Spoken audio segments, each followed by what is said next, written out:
చేస్తూ వాట్సాప్లో ఆర్డర్స్ తీసుకుంటూ ఉంటుంది. చిచ్చుకాకి బాగా పొగరెక్కువ.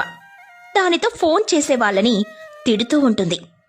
ఒకరోజు మహీగ్రద్ద పచ్చళ్ళ ఆర్డర్ ఇవ్వడానికని ఫోన్ చేస్తుంది.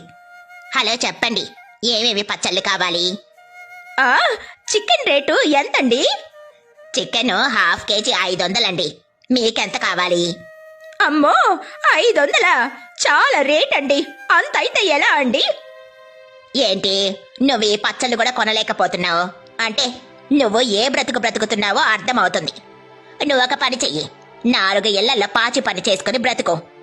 ముష్టి పచ్చళ్ళే కొనలేకపోతున్నావు, నీకెందుకు? ఏంటి, ఫోన్ చేసిన కస్టమర్తో ఇలానే మాట్లాడతావా? పచ్చళ్ళే కొనలేని దాని నీతో నేను మాట్లాడడం ఏంటి? అలా అనేసరికి మహీగ్రద్ద ఫోన్ కట్ చేసేస్తుంది. మహీగ్రద్దకి బాగా కోపం వస్తుంది. అలా చిచ్చుకాకి తనకి ఫోన్ చేసే వాళ్ళందర్నీ కూడా బాగా తిడుతూ ఉంటుంది. దానితో అందరూ చాలా బాధపడతారు.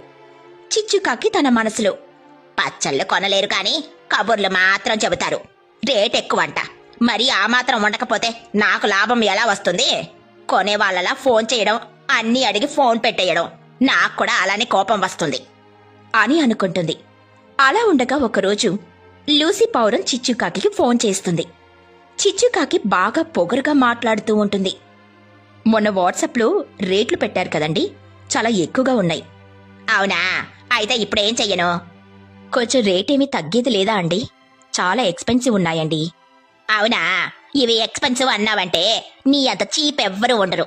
నువ్వు పని చెయ్యి, ముందు కెరీర్ మీద ఫోకస్ చెయ్యి, లేదంటే నీ బాయ్ ఫ్రెండో నీ మొగుడో వదిలేస్తాను నిన్ను. ఏంటండి అలా మాట్లాడుతున్నారు? ఆయన పచ్చళ్ళు ఎక్స్పెన్సివ్ అంటే మా ఆయన ఎందుకు వదిలేస్తాడు? నీతో నాకేంటి, ఫోన్ పెట్టేయ్.